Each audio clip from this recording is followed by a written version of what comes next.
Hello everyone, this is Anurag Baghel and welcome to Magnet Brains, जहां बच्चों आपको क्लास केजी से क्लास 12 तक की फ्री एजुकेशन प्रोवाइड की जाती है। और बच्चों, हम पिछली क्लासेस में क्या देख रहे थे?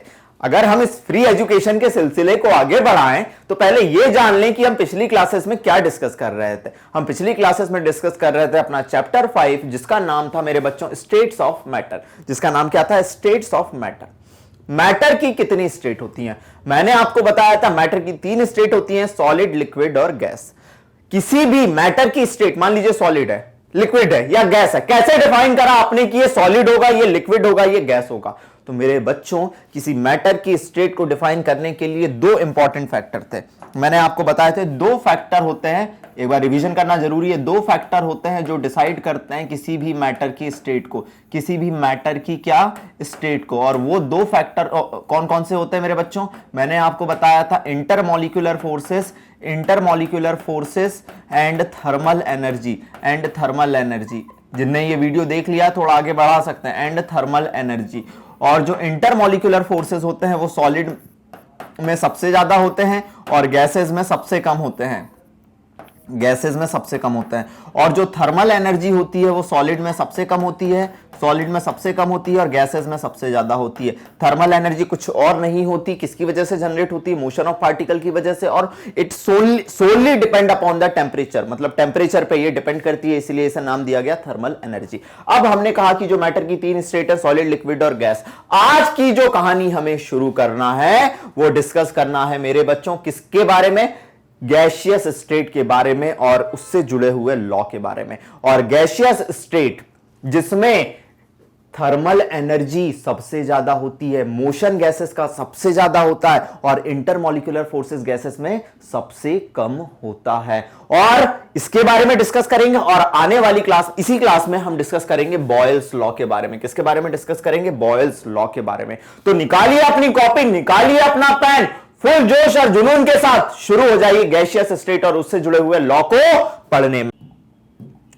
तो बात करते हैं अपन द गैसियस स्टेट। मेरी बात सुनना मेरे बच्चों, ये एनसीईआरटी का आर्टिकल 5.4 है। लेकिन मैंने आपसे पहले ही कहा मैं एनसीईआरटी बेस तो चलूंगा ही चलूंगा, लेकिन एनसीईआरटी प्लस प्लस की बात करूंगा, क्योंकि एनसीईआरटी में बॉयल, ये आपके गैसियस स्टेट को और बॉयल्स लॉ को समझाने के लिए सिर्फ 2 ग्राफ दिए हुए हैं, लेकिन मैं आपके लिए 4 से 5 ग्राफ, जितने ग्राफ आईआईटी, जेईई और नीट में हो सकते हैं, सारे ग्राफ आपके सामने लेके आऊंगा। ये वीडियो एंड तक देखिएगा बच्चों, आप तहलका मचा देंगे कि सर कितने सिंपलेस्ट तरीके से आपने एनसीईआरटी की सारी कहानी को उससे जुड़े हुए NCERT plus plus based concept को आपने करा दिया। और बच्चों, स्कूल लेवल तो ठीक है, नीट और जेईई भी आप क्रैक कर सकते हैं इस लॉ को पढ़ने के बाद। तहलका मच जाएगा, बस कमेंट सेक्शन में बताइएगा सर मजा आया कि नहीं। चलिए शुरू करते हैं अपन द गैसियस स्टेट। ठीक है, चलिए। The gaseous state is characterised by the following properties. सबसे पहली प्रॉपर्टी क्या है? Gases are highly compressible. आप, ये पूरे कमरे में गैस है, इनको मैं कंप्रेस करते जाऊं, मॉलिक्यूल जितने भी हैं या गैसियस पार्टिकल जितने भी है, गैसियस एटम जितने भी है, कंप्रेस करता जाऊं, मैं उन्हें हाईली कंप्रेस कर सकता हूं। तो गैसेस आर हाईली कंप्रेसिबल। ठीक है सर। दूसरी चीज, gases exert pressure equally in all the direction. Gases जो प्रेशर एक्सर्ट करती हैं, इक्वली करती हैं ऑल द डायरेक्शन में। कभी ऐसा नहीं हुआ होगा कि मैं रूम में हूं, इधर सुनना, मैं रूम में हूं, ठीक है, इधर से गैसेस ने ज्यादा प्रेशर कर रहा हूं, मैं इधर झुका जा रहा हूं, ऐसा नहीं होता। वो प्रेशर एक्सर्ट करती हैं equally in all the direction. ठीक है सर। अगली चीज, gases have much lower density than solid and liquid. बिल्कुल सही है सर, सॉलिड और लिक्विड ज्यादा डेंस होते हैं किसके बजाय? गैसेस की तुलना में। ठीक है। अब मेरी बात सुनिएगा, गैसेस का कोई वॉल्यूम और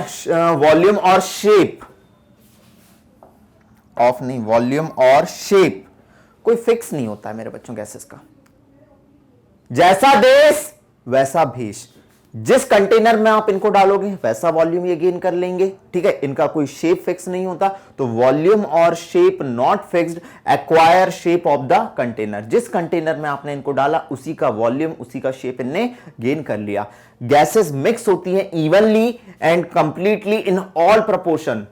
ऑल प्रोपोर्शन में ये इवनली और मेरे बच्चों कंप्लीटली मिक्स होती हैं। और सुनिएगा, अपनी जो मॉडर्न पीरियोडिक टेबल है जिसे अपन देखते हैं कि 18 ग्रुप्स हैं सर, 7 पीरियड है, उसमें 11 एलिमेंट ऐसे हैं जो एग्जिस्ट करते हैं in form of gas, in form of gas at room temperature. बहुत इंपॉर्टेंट बात है। और वो 11 एलिमेंट कौन से हैं मेरे बच्चों, ध्यान दीजिएगा। अगर ग्रुप 1 की बात करें तो हाइड्रोजन होता है, एनसीईआरटी के डायग्राम में ग्रुप 1 की बात करें हाइड्रोजन होता है, ग्रुप 15 में नाइट्रोजन होता है, 16 में ऑक्सीजन, 17 फ्लोरीन क्लोरीन और 18 के ये element helium neon organ krypton xenon radon. तो देखिए 1 2 3 4 5 6 7 8 9 10 11, ये 11 एलिमेंट हैं जो एग्जिस्ट करते हैं in the form of gases. और ये क्वेश्चन पूछा जा सकता है, और ये क्वेश्चन पूछा जा सकता है आप लोगों को competition, how many elements in modern periodic table exist in the form of gases at room temperature. बोलो 11 एलिमेंट। ये जस्ट बेसिक कैरेक्टरिस्टिक थे मेरे बच्चों गैसियस स्टेट के, कि ये हाईली कंप्रेसिबल होती हैं, इक्वल प्रेशर एक्सर्ट करती हैं ऑल द डायरेक्शन में, इनकी डेंसिटी कम होती है, इनका वॉल्यूम और शेप कोई फिक्स नहीं है, जैसा देश वैसा भेष, ठीक है। ये इवनली मिक्स होती है मेरे बच्चों, और 11 एलिमेंट होते हैं जो एग्जिस्ट करते हैं as a gases at room temperature. ये अपनी कहानी थी। अब ये गैसेस से रिलेटेड कुछ लॉज हैं जिन्हें कॉमनली कहा जाता है गैसियस लॉज। गैसेस से रिलेटेड कुछ लॉ हैं जिन्हें नाम दिया जाता है, इसे अगर नोट डाउन आपने कर लिया तो उन्हें नाम दिया जाता है गैसियस लॉ। और सबसे पहला लॉ जो हम डिस्कस करने वाले हैं वो है Boyle's law. This is Anurag Baghel special तरीका जिससे बॉयल्स लॉ पढ़ाया जाएगा, मजे के साथ मक्खन के साथ पढ़ाया जाएगा, बस जोश और जुनून बनाए रखिएगा। शुरू करते हैं बॉयल्स लॉ क्या होता है, ध्यान दीजिएगा मेरे बच्चों।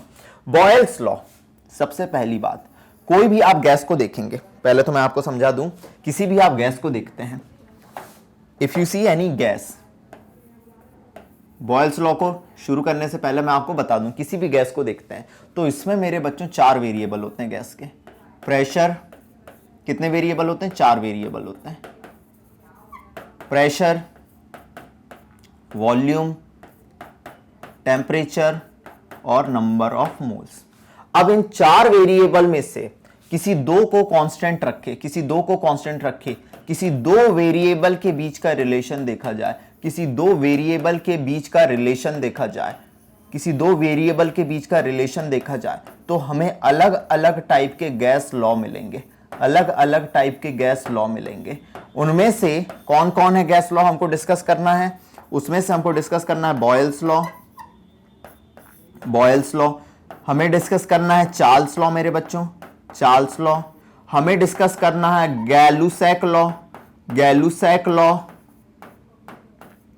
और हमें डिस्कस करना है मेरे बच्चों कौन सा लॉ, हमें डिस्कस करना है लास्ट में एवोगैड्रो लॉ, एवोगैड्रो लॉ।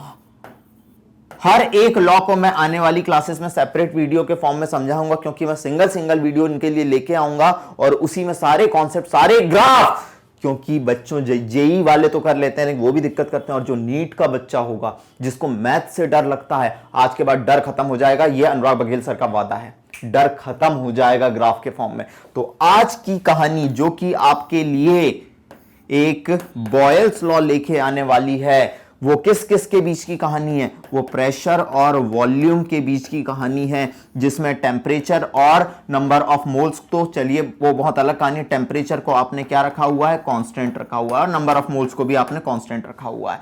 चलिए आइए पहले इतना नोट डाउन करिए, हम सर गैस के अलग अलग लॉ देख रहे हैं, गैस के 4 वेरिएबल होते हैं, ठीक है, प्रेशर, वॉल्यूम, टेम्परेचर और नंबर ऑफ मोल्स। अगर हम 2 के बीच का रिलेशन देखें तो हमें अलग अलग लॉज मिलते हैं। जो आज हम डिस्कस करने वाले हैं वो डिस्कस करने वाले हैं बॉयल्स लॉ। जो आज हम डिस्कस पहले लिखिए, हर चीज लिखना है, note should be very neat and clean मेरे बच्चों, इसलिए मैं स्क्रीनशॉट लेने का समय देता हूं। Note should be very neat and clean. जो आज हमें लिखना है वो लिखना है Boyle's law, please note down करिए। चलिए ऐसी कहानी है तो फिर देखते हैं बॉयल्स लॉ क्या होता है। ध्यान दीजिएगा, बॉयल्स लॉ होता है प्रेशर वॉल्यूम रिलेशनशिप। 2 वेरिएबल के बीच का रिलेशन देख रहे हैं हम, प्रेशर वॉल्यूम रिलेशनशिप, और ये एनसीईआरटी का आर्टिकल है कौन सा, 5.5.1। बिल्कुल मैं हर चीज बताते चल रहा हूं, ठीक है। अब ध्यान दीजिएगा, थोड़ा क्या होता है, कई बार हम भूल जाते हैं यार, बॉयल्स लॉ जो था उसमें प्रेशर और वॉल्यूम तो रिलेशन था, अभी तो ताजा ताजा है, नए नए में तो हर कुछ अच्छा लगता है मेरे बच्चों, नई नई चीज़ हर किसी को अच्छी लगती है, और जब वो पुरानी हो जाती है ना तो उसे धीरे धीरे हम भूलने लगते हैं। लेकिन आप भूलें ना, इसीलिए दिल पे ऐसा जोर डालना है कि हम उसे भूल ना पाए। तो जो बॉयल्स लॉ होता है, इसमें आपको पता है क्या कांस्टेंट होता है?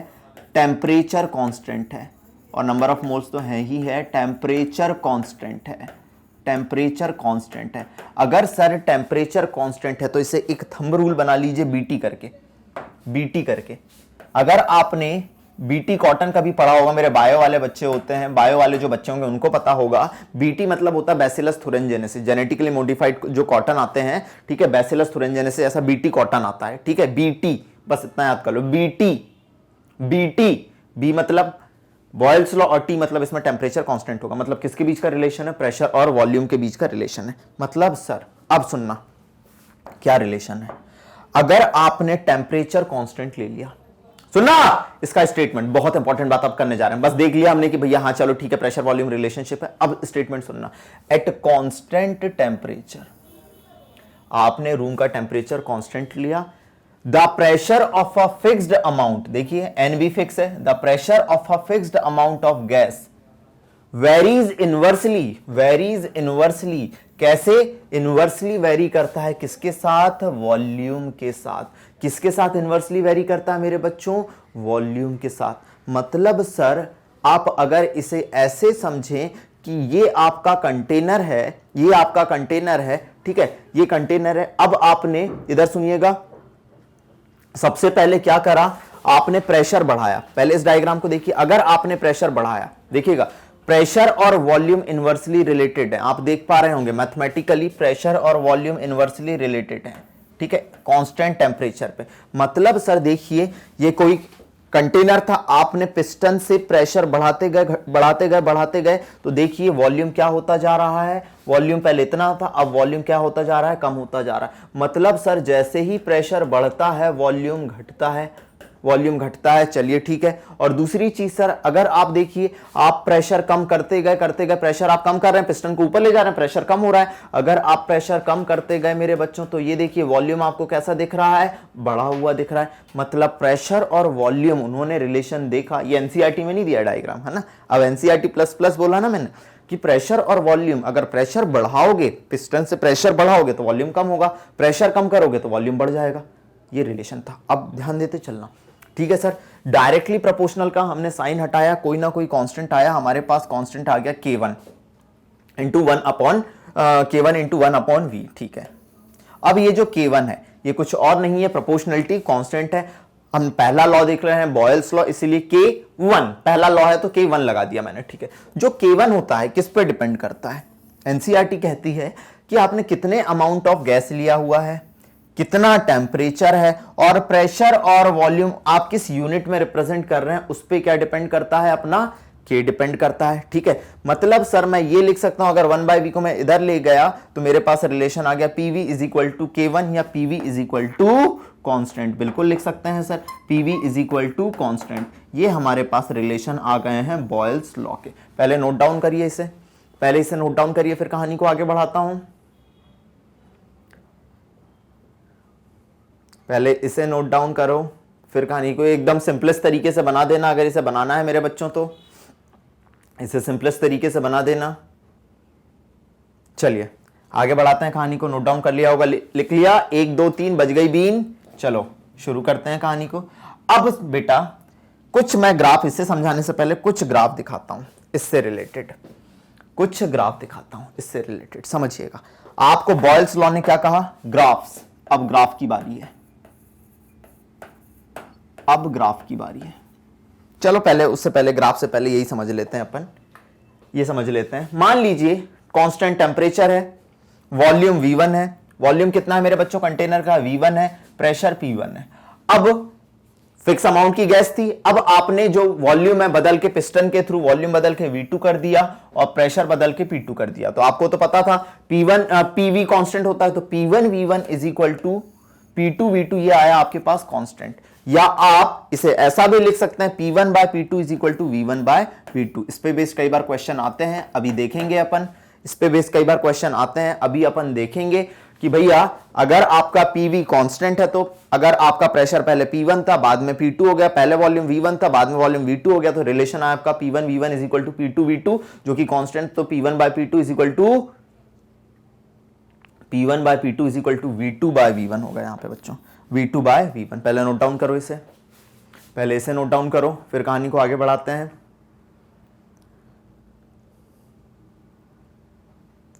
इसे नोट डाउन कर लीजिए।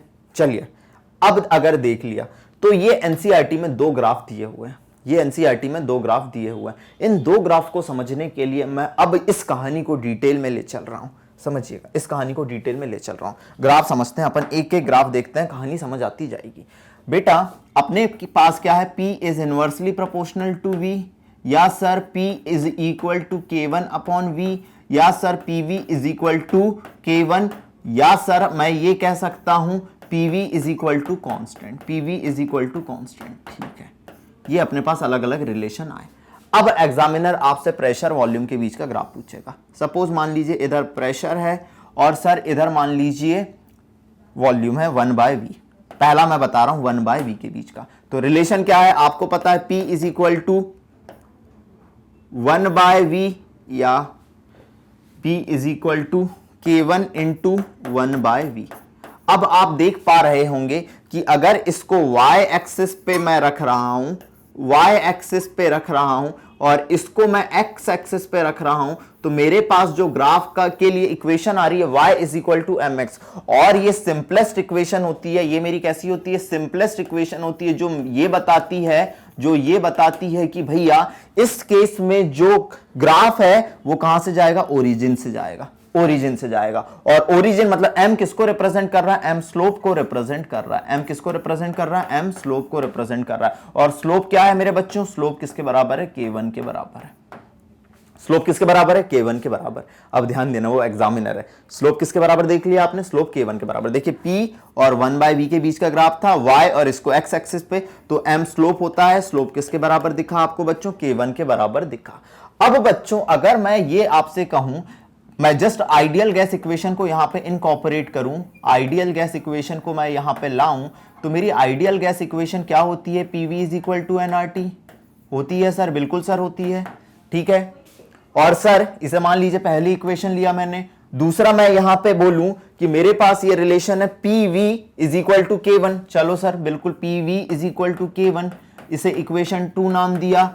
अब लेफ्ट हैंड साइड PV बराबर है, तो सर मेरे पास जो K1 आया वो किसके बराबर आया, nRT के बराबर आया। सर अगर n नंबर ऑफ मोल्स और R कांस्टेंट रखा मैंने, n और R को इस फॉर्मूले में अगर मैंने कांस्टेंट रखा सर, कांस्टेंट रखा, तो मेरे को क्या पता चला सर, मेरे को क्या पता चला कि जो K1 है वो डायरेक्टली प्रोपोर्शनल है टेम्परेचर के। मतलब सर अगर मैं इस स्लोप को देखूं तो जो K1 है वो किसी और चीज को नहीं, वो किसको रिप्रेजेंट कर रहा है, टेम्परेचर को रिप्रेजेंट कर रहा है। ठीक है, ये पहला ग्राफ आया, किसको रिप्रेजेंट कर रहा है, टेम्परेचर को रिप्रेजेंट कर रहा है। ठीक है, टेम्परेचर को रिप्रेजेंट कर रहा है, बिल्कुल सही है। चलो अगर इसी कॉन्सेप्ट को मैं आगे ले चलूं, इसी कॉन्सेप्ट को मैं आगे ले चलूं, तो देखिए मैं अलग अलग चीजें बताता हूं। मान लीजिए ये मेरे पास प्रेशर है, मान लीजिए ये मेरे पास प्रेशर है मेरे बच्चों, और ये मान लीजिए 1/V के बीच का ग्राफ बनाया। अब आपको क्या पता है कि भैया ये ग्राफ है, ये ग्राफ है, ठीक है, ऐसे ही ग्राफ। अब ग्राफ का ये स्लोप था, स्लोप किसको रिप्रेजेंट कर रहा है, K1 या T को। अब स्लोप कितना आया, ये स्लोप कितना होगा, ये डिपेंड, मान लीजिए ये थीटा है, तो ये स्लोप रिप्रेजेंट करता है किसको, tan थीटा को। स्लोप किसको रिप्रेजेंट करता है, tan थीटा के बराबर होता है स्लोप। कहानी क्या क्या आई, स्लोप था अपना K1, K1 डायरेक्टली प्रोपोर्शनल है टेम्परेचर के, और स्लोप किसको रिप्रेजेंट करता है, अगर एंगल थीटा है तो भैया जो स्लोप होगा वो होगा tan थीटा के बराबर। अब आपके पास ये अलग अलग लाइंस दी हुई हैं, मान लीजिए ये एक लाइन दी है, ये दो लाइन दी है, ये तीन लाइन दी है। अब ये अलग अलग लाइन दी है, ये एक स्लोप है, ये दो स्लोप है, ये तीन स्लोप है। ठीक है, मान लीजिए यहां पे टेम्परेचर दिया है T1, यहां टेम्परेचर दिया है T2, यहां टेम्परेचर दिया है T3, एनसीईआरटी का क्वेश्चन है। अब वो बोलेगा बताओ T1 T2 T3 में क्या रिलेशन है, T3 बड़ा है T2 फिर छोटा है, या T1 छोटा है सबसे, या T1 सबसे बड़ा है फिर T2 और फिर T3। अब इसे कैसे सॉल्व करें, इसे कैसे सॉल्व करें सर, जो स्लोप है, अगर ये एंगल थीटा है ठीक है, तो जो T1 का स्लोप होगा, T1 का स्लोप होगा वो किसके डायरेक्टली प्रोपोर्शनल होगा, tan θ1 के। सर मान लीजिए ये एंगल θ2 है, θ2 है, तो जो T2 का स्लोप होगा वो किसके डायरेक्टली प्रोपोर्शनल होगा, tan θ2 के। और अगर सर ये θ3 है एंगल, तो जो T3 होगा जो उसका स्लोप आएगा वो tan θ3 के बराबर होगा। और मेरे बच्चों अगर आपको दिख रहा होगा कि सर θ1 से ज्यादा है θ2 और θ2 से ज्यादा है θ3, और अगर आपको पता हो कि सर जैसे जैसे थीटा बढ़ता है वैसे वैसे tan θ भी बढ़ता है, अगर आपको पता है कि जैसे जैसे थीटा बढ़ता है वैसे वैसे tan θ भी बढ़ता है, क्यों सर, बिकॉज tan 0 की वैल्यू होती है, अगर थीटा एंगल 0 लिया तो ये वैल्यू होती है 0, लेकिन अगर tan 45 लिया मैंने तो ये वैल्यू होती है कितनी, 1। तो आप देख पा रहे होंगे कि जैसे जैसे एंगल बढ़ रहा है वैसे वैसे tan θ की वैल्यू भी बढ़ती जा रही है। सर फिर तो अगर थीटा बढ़ा और tan θ की वैल्यू भी बढ़ती जा रही है, मतलब सर tan θ1, थीटा बढ़ा तो tan θ की वैल्यू भी बढ़ी, तो tan θ1 छोटा, फिर tan θ2 उससे बड़ा और tan θ3 उससे बड़ा। मतलब सर T1 tan θ1 किसको रिप्रेजेंट कर रहा है, T1 को, T1 छोटा उससे बड़ा T2 उससे बड़ा T3। This is the concept, ये इनके बीच का रिलेशन है। प्लीज नोट डाउन करो इसे, प्लीज इसे नोट डाउन करो मेरे बच्चों, बढ़िया कॉन्सेप्ट है, बढ़िया कॉन्सेप्ट है। ये एक टाइप का ग्राफ है, ग्राफ टाइप 1 डाल देना इसे, ग्राफ टाइप 1, ग्राफ टाइप 1। सारे टाइप के ग्राफ अपन देखेंगे, सारे टाइप के ग्राफ अपन देखेंगे, जल्दी आइए। एनसीईआरटी में यही ग्राफ दिया हुआ है, देखो, अगर आप देखोगे, मैं जस्ट बता रहा हूं, मैं वहीं पे आ रहा हूं कि प्रेशर और वॉल्यूम 1/v के बीच का ग्राफ बनाया, तो बताइए भाई कैसा होगा, T3 T2 T1 के बीच में रिलेशन। आप खोलिएगा अपनी एनसीईआरटी, दिख जाएगा आपको ग्राफ, लेकिन अनुराग सर ने उसे अपने तरीके से दिखा दिया। आइए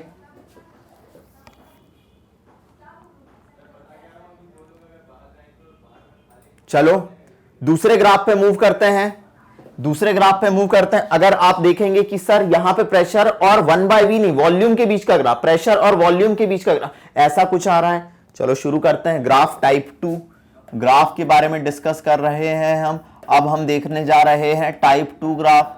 क्या देखने जा रहे हैं, टाइप 2 का ग्राफ। अब मेरे बच्चों अभी तक आपने क्या बोला, आपने बोला कि sir P is inversely proportional to V, P is equal to K1 into 1/v। अब अगर P और 1/v के बीच का ग्राफ बनाया, वो तो स्ट्रेट लाइन गया था क्योंकि y is equal to mx relation था। लेकिन मेरे बच्चों अगर आपको पता होगा कि PV इज इक्वल टू कैसा दिया है आपको, constant, PV is equal to constant K1, ये आपके पास रिलेशन है, ठीक है। अब मान लीजिए मैंने इसको x एक्सिस पे बनाया और ग्राफ y एक्सिस पे वॉल्यूम को लिया, तो ये होता है ग्राफ CV। ये जो मेरे बायो वाले बच्चे हैं, हमारे बीच यही रिलेशन आने वाला है कि आप ग्राफ P के बीच में बना रहे हैं और आप ग्राफ किसके बीच में बना रहे हैं मेरे बच्चों, V के बीच में बना रहे, 1/v के बीच में नहीं। अगर x y is equal to c, जब भी ऐसी इक्वेशन आ जाए, x y is equal to c, x coordinate ये एक्स पे लिया, ये वाई पे लिया, और वो अगर कांस्टेंट आ रहा है, तो इस केस में जो ग्राफ आता है, क्या बोला, क्या बोला मैंने, पीवी कांस्टेंट है। मैथ्स हमें बताती है, अब जो बायो वाले बच्चे हैं मेरे बच्चों, मैं आपको एकदम परफेक्ट बना दूंगा, मैथ्स वालों को तो ये समझ आ जाएगा बेटा, x y is equal to c मतलब कांस्टेंट होता है। इस केस में जो ग्राफ आता है मेरे बच्चों, वो आता है rectangular hyperbola, rectangular hyperbola, rectangular hyperbola.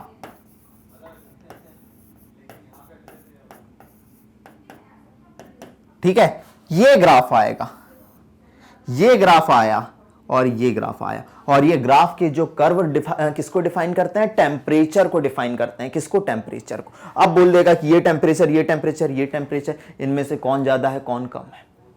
समझे, समझे मेरे बच्चों, तो समझते हैं। देखना मैं यहां पे एक पॉइंट बना रहा हूं, इसको समझना। जैसे ये ग्राफ दिया हुआ है कि सर ये 200 दिया, ये 400 दिया, ये 600 दिया, ये टेम्परेचर ज्यादा है, तो ये टेम्परेचर ज्यादा क्यों हुआ, अपने को प्रूफ करना है, अपने को प्रूफ करना है। ध्यान दीजिए,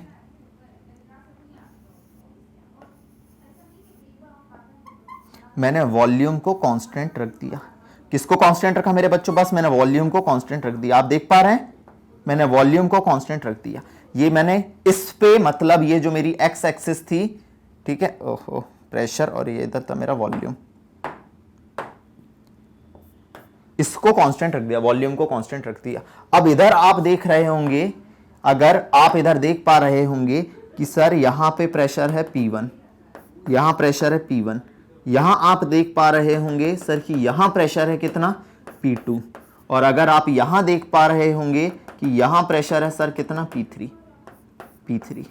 और अगर आपको आइडियल गैस इक्वेशन पता है, एज आइडियल गैस इक्वेशन क्या कहती है, आइडियल गैस इक्वेशन क्या कहती है मेरे बच्चों, PV is equal to nRT, PV is equal to nRT, ठीक है। अब आपने तो भैया वॉल्यूम को कांस्टेंट रख दिया, किसको कांस्टेंट रख दिया मेरे बच्चों, आपने वॉल्यूम को तो कांस्टेंट रख दिया, number of moles already constant है, R ऑलरेडी कांस्टेंट, मतलब जिसका P ज्यादा उसका T ज्यादा, जिसका P ज्यादा उसका T ज्यादा, मतलब इधर देखो, जिसका P ज्यादा उसका T ज्यादा, मतलब ये टेम्परेचर मान लीजिए कि ऐसा है, T1 है, ये T2 है, और ये अगर T3 है, मतलब यहां पे इस केस में T1 बड़ा होगा T2 से, और T2 से बड़ा कौन होगा, T2 अपना T2 से छोटा हो गया T3। This is the concept. अरे मेरे बच्चों, सारी कॉन्सेप्ट एकदम तहलके के साथ अपन करेंगे, जल्दी आइए। एनसीईआरटी समझाती नहीं है ग्राफ कैसे आया, सिंपलेस्ट तरीके से हम समझेंगे। आइए,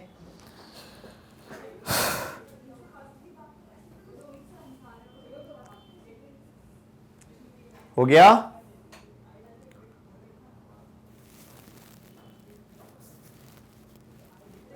चलिए, अब अगर एनसीईआरटी के बेस पे जाऊं, मैं ग्राफ टाइप 2 था, एनसीईआरटी के बेस पे जाऊं मेरे बच्चों, ध्यान दीजिएगा। एनसीईआरटी क्या कहती है, देखिए, ये 200 केल्विन, ये 400 केल्विन, ये 600 केल्विन, ये देखिए T1, T2 और T3 ज्यादा दिख रहा है आपको, मैंने अपने तरीके से आपको बता दिया कि देखिए T1, T2, T3, हाँ सॉरी, T1 ज्यादा दिख रहा है, T2 फिर T3 सबसे कम दिख रहा है, वैसे ही यहां भी T1 ज्यादा फिर T2 फिर T3। This is the concept. क्या ग्राफ टाइप 3 देखें जो बॉयल्स लॉ से रिलेटेड है? रिलेशन तो बहुत छोटा है, pressure is inversely proportional to volume, मजा तो ग्राफ में आता है। तीसरे टाइप का ग्राफ जो आता है, ग्राफ टाइप 3, मान लीजिए अगर आपको पता है कि PV is equal to constant है। अब अगर एग्जामिनर आपको बोल दे कि मैं एक ग्राफ बना रहा हूं मेरे बच्चों, वो एग्जामिनर बोले कि भैया मैं एक ग्राफ बना रहा हूं PV और V के बीच में, PV और V के बीच में, तो आपको पता है कि बॉयल्स लॉ क्या कहता है कि PV is equal to constant, ये लाइन सीधी जाएगी। वो ये बोल दे कि मैं ग्राफ बना रहा हूं PV और P के बीच में, PV और P के बीच में, तो PV कांस्टेंट है, लाइन कैसी जाएगी, सीधी जाएगी, ऐसा ग्राफ आएगा। ग्राफ टाइप 3, अगर इस टाइप का ग्राफ पूछे तो हमें ऐसे, ये एनसीईआरटी में नहीं दिया, this is not in NCERT, this is NCERT plus plus, this is NCERT plus plus, this is NCERT plus plus, this is NCERT plus plus, please note down करिए। चलिए, अगर इसे नोट डाउन कर लिया आपने, तो ग्राफ का type 4 के बारे में अपन डिस्कशन करते हैं।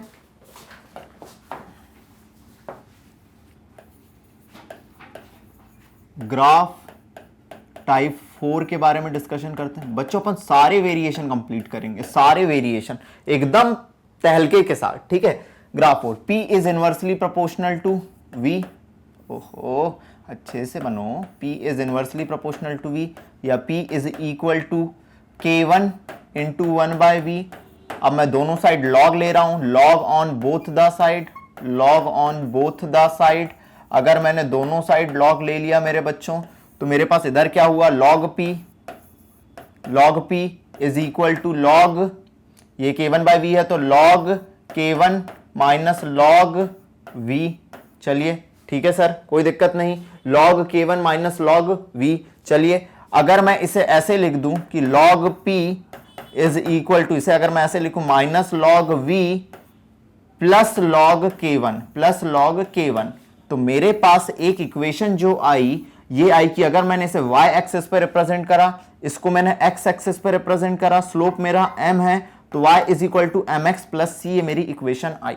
और जब भी ये इक्वेशन आए और आपके बीच उसने ये ग्राफ दिया हुआ है, देखना मेरे बच्चों बहुत इंपॉर्टेंट, किस किस के बीच में ग्राफ बनवा रहा है वो, y एक्सिस पे आपने किसको लिया, log p को, ठीक है सर, log p को y एक्सिस पे ले लिया, x एक्सिस पे किसको लिया आपने, log v को, log v को आपने x एक्सिस पे ले लिया, बचा क्या, ये स्लोप किसके बराबर होगा, स्लोप किसके बराबर होगा, स्लोप -1 के बराबर होगा। स्लोप किसके बराबर है, -1 के बराबर, मतलब स्लोप निगेटिव है। स्लोप कैसा है मेरे बच्चों, निगेटिव है, ठीक है सर, स्लोप निगेटिव आया, देखिए स्लोप निगेटिव आया। और c किसको रिप्रेजेंट करता है, इंटरसेप्ट को, ये इंटरसेप्ट होगा आपका क्या, log k, जहां पे कट पड़ रहा है इंटरसेप्ट, और ये स्लोप ऐसा आया, ये स्लोप ऐसा आया, मतलब सर आप बोलोगे कि स्लोप निगेटिव आ रहा है या स्लोप -1 है, स्लोप आप क्या बोलोगे, स्लोप कितना है मेरे बच्चों, -1 है। और स्लोप -1 किसके लिए होता है, क्योंकि स्लोप किसको रिप्रेजेंट करता है, tan थीटा को, और tan 135 के लिए कितना होता है, ये -1 वैल्यू होती है, मतलब हमें एंगल भी पता चल गया कि एंगल कितना होगा, 135 डिग्री। इस पे बेस्ड क्वेश्चन आए हुए हैं मेरे बच्चों, बहुत इंपॉर्टेंट। कैसा स्लोप आ रहा है, निगेटिव स्लोप आ रहा है, ये ग्राफ टाइप 4 है। बस बॉयल्स लॉ के जितने भी क्वेश्चन आएंगे इतने से सॉल्व हो जाएंगे। प्लीज नोट डाउन करिए, प्लीज नोट डाउन करिए।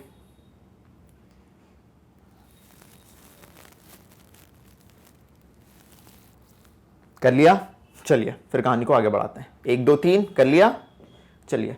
तो सर ये हमने डिटेल में पढ़ लिया पूरा, जहां पे value of K1 for each curve is different because it varies with T, बिल्कुल सही है। अलग अलग K1 होगा, अलग अलग K1 होगा, अलग अलग टेम्परेचर होगा। मैंने अभी आपको प्रूफ कर दिया, मैंने अभी आपको इसको प्रूफ कर दिया। चलिए आगे बढ़ाते हैं। नाउ क्वेश्चन पूछ रहा है बॉयल्स लॉ का असर्शन और रीजन का, कि अगर आपके सामने असर्शन दिया हुआ है गैसेस आर हाईली कॉम्प्रेसिबल, तो उसका रीजन क्या होगा, गैसेस आर हाईली कंप्रेसिबल, तो उसका एग्जैक्ट रीजन क्या है। आजकल ऐसे क्वेश्चन बहुत आ रहे हैं, अगर आपने मेरे एनसीईआरटी एग्जाम्पलर की एक्सरसाइजेस देखी होंगी चैनल पे, तो मैं इस टाइप के क्वेश्चन बहुत करा रहा हूं। गैसेस हाईली कंप्रेसिबल होती हैं, मतलब क्या है कि when a given amount of mass of a gas is compressed, कोई गैस का मास है उसे हम कंप्रेस कर रहे हैं, तो same number of molecule occupy करते हैं बहुत छोटा सा स्पेस। इसीलिए हम कह सकते हैं, मान लीजिए इस रूम में गैस भरी हुई है, मैं सारी गैसों को कंप्रेस कर करके इतनी छोटी सी जगह पे ला सकता हूं, क्योंकि ये हाईली कंप्रेसिबल होती हैं। चलिए ठीक है सर, इस क्वेश्चन को अपन ने कर लिया। जिस तरीके क्वेश्चन है मैं आपकी सारी तैयारी करवाते चल रहा हूं, gases are highly compressible, reason मैंने आपको दे दिया, क्योंकि given mass of gas compress करने पे small same number of molecule occupy कर लेते हैं स्मॉल स्पेस को। चलो आगे बढ़ाता हूं कहानी को, आगे बढ़ाता हूं कहानी को। Now relationship between pressure and density, pressure और डेंसिटी के बीच का रिलेशन कई बार पूछा जाता है। ये सब एनसीईआरटी में दिया हुआ है, ये सब एनसीईआरटी में दिया हुआ है मेरे बच्चों, एनसीईआरटी में दिया हुआ है। अब अगर आपको पता हो कि डेंसिटी क्या होती है मेरे बच्चों, मास बाय वॉल्यूम होती है, डेंसिटी क्या होती है, मास बाय वॉल्यूम होती है, तो वॉल्यूम किसके बराबर आया, मास बाय डेंसिटी क्या आया मेरे बच्चों, मास बाय डेंसिटी के बराबर आया। और आपका बॉयल्स लॉ क्या कहता है, एंड बॉयल्स लॉ क्या कहता है, बॉयल्स लॉ आपको कहता है कि pressure is inversely proportional to V, या pressure is equal to K1 into 1/V। अब V की जगह मैं लिख सकता हूं mass upon density. Yes sir, तो अपने पास रिलेशन आया, density is equal to MP upon K1, density is equal to MP upon K1, MP upon K1। मतलब इससे हमें क्या रिलेशन समझ आया कि pressure is directly proportional to density, मतलब अगर प्रेशर जितना ज्यादा होगा डेंसिटी उतनी ज्यादा होगी। चलिए सर एनसीईआरटी की एक एक चीज हम देखते चल रहे हैं। अगर हम बच्चों वाली बात करते, बॉयल्स लॉ सिर्फ इतना था, कांस्टेंट टेम्परेचर पे प्रेशर और वॉल्यूम इनवर्सली प्रोपोर्शनल होते हैं, लेकिन मैंने एक एक कॉन्सेप्ट आपके सामने लेके आ रहा हूं जिससे कि हर कॉन्सेप्ट क्लियर हो जाए। प्लीज इसे नोट डाउन करिए, इसे नोट डाउन करिए। Pressure is directly proportional to density,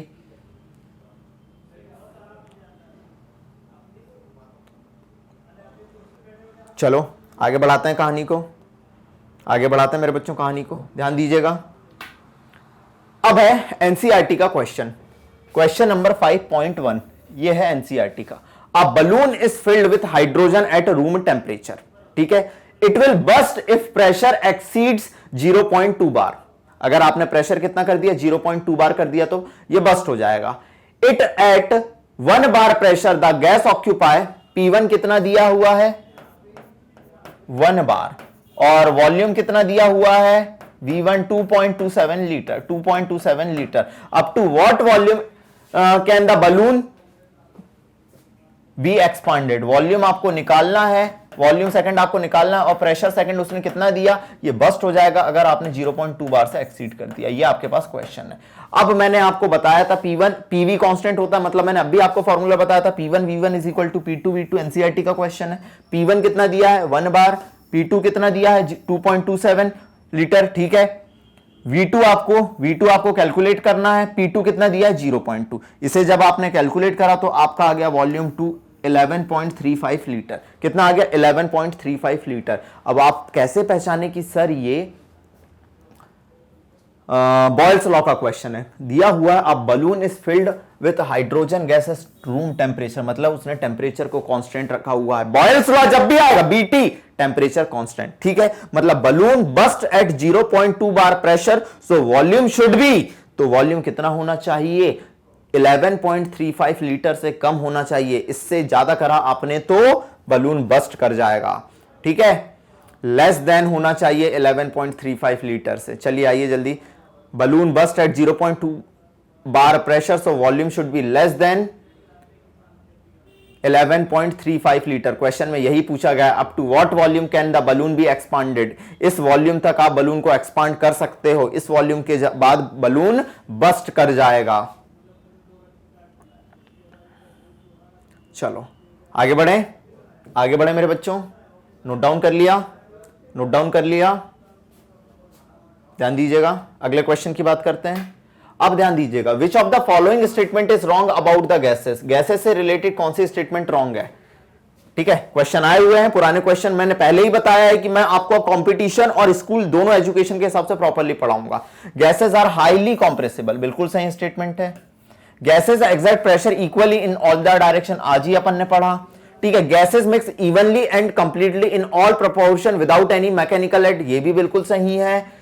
gases have much higher density than the solid and liquid, ये स्टेटमेंट बिल्कुल गलत है। एज इट इज एनसीईआरटी का क्वेश्चन, प्लीज नोट डाउन करिए। एज इट इज एनसीईआरटी का question, please note down करिए। Gases have much higher density than solid and liquid, बिल्कुल गलत बात है ये। चलिए अगले क्वेश्चन पे आता हूं मेरे बच्चों। अगला क्वेश्चन दिया, which of the following graph represent Boyle's law. अब देखो यही तो बात होती है, क्वेश्चन से पता चलता है, ये क्वेश्चन जेई का क्वेश्चन है,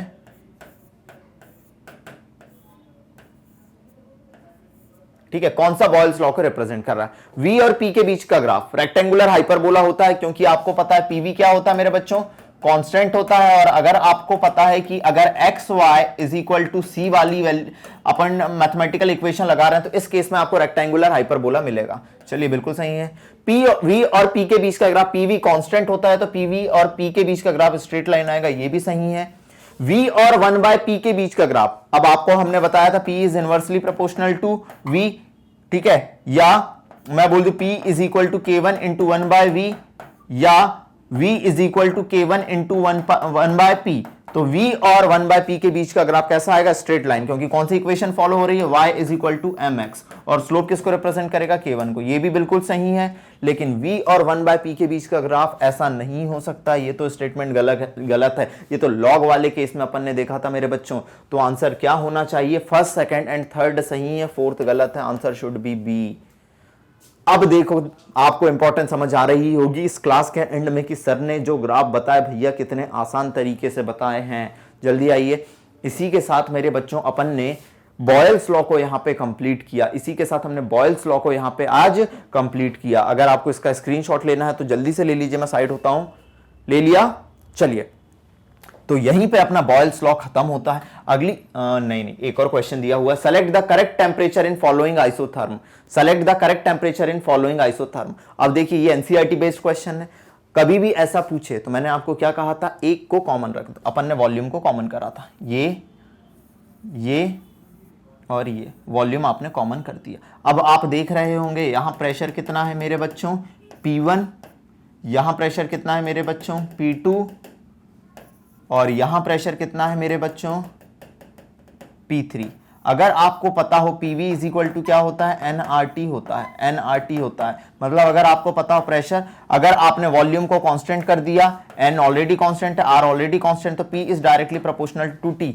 मतलब आपको पता चल रहा होगा जितना ज्यादा पी होगा, आपको दिख रहा है P3 ज्यादा है, P3 ज्यादा है P2 से, और P2 से ज्यादा है P1। अगर P3 ज्यादा है तो T3 भी ज्यादा होगा, क्योंकि ये दोनों डायरेक्टली प्रोपोर्शनल, T3 T2 फिर T1, मतलब T3 ज्यादा आएगा। T3 ज्यादा किस में दिख रहा है, इसमें, फिर T2 आएगा, फिर T1 आएगा। Answer should be B, answer should be B. Please note down करिए इसे, आंसर शुड बी बी।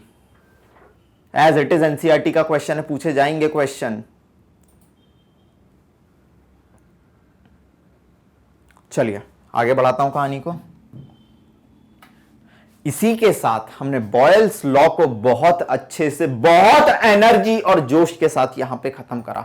मेरे बच्चों, मैग्नेट ब्रेन्स आपके लिए 110% फ्री एजुकेशन प्रोवाइड कर रहा है, ताकि आप एकदम तहलके के साथ कहानी को बढ़ाते रहें। मैंने बॉयल्स लॉ, आप अगर देखें कि एनसीईआरटी तो ठीक था sir, NCERT plus plus beyond NCERT जाके मैंने जितने क्वेश्चन पॉसिबल हो सकते हैं सारे क्वेश्चन कराए, क्योंकि बच्चों अगर इक्वेशन दी है तो उससे रिलेटेड क्वेश्चन आ सकते हैं। ठीक है, कई बार इतने सारे डेली वीडियोस आ रहे हैं, हो सकता है आपको सर्च करने में प्रॉब्लम हो यूट्यूब पे, तो आप दूसरा तरीका अपना सकते हैं मेरे बच्चों। आप गूगल पे जाइए, www.magnetbrains.com सर्च करिए, आपको एक ऐसा पेज ओपन हो जाएगा मेरे बच्चों। उसके बाद आपको यह करना है कि आप क्लास 11th केमिस्ट्री पे क्लिक करिए। अगर आपको मेरे वीडियोस देखना है तो आपके सामने बहुत सारे टीचर्स आ जाएंगे, सारे क्वालिटी एजुकेटर हैं जो आपको क्वालिटी एजुकेशन प्रोवाइड कर रहे हैं, क्लास 1 से लेके क्लास 12 तक। और बच्चों, अगर इसी सिलसिले में आपको केमिस्ट्री पढ़ना है तो आप वॉच नाउ पे क्लिक करिए। जैसे ही आप करेंगे, अलग अलग चैप्टर्स और उनकी प्लेलिस्ट और उनसे रिलेटेड वीडियो आपको मिल जाएंगे। सपोज आपने इस पे क्लिक करा चैप्टर 3 पे, तो मैं आपको चैप्टर 3 पढ़ाता हुआ दिख जाऊंगा, और इस तरीके से आप वीडियोस को सर्च कर सकते हैं। कमेंट सेक्शन में जरूर बताइएगा कि बॉयल्स लॉ की कहानी कैसी रही। बच्चों, आपका जोश और जुनून बना रहेगा तो मैं और क्वेश्चन और वैरायटी जितना हो सकता है उतना आपके लिए करूंगा। आज की कहानी को यहीं विराम देते हैं। Thank you so much.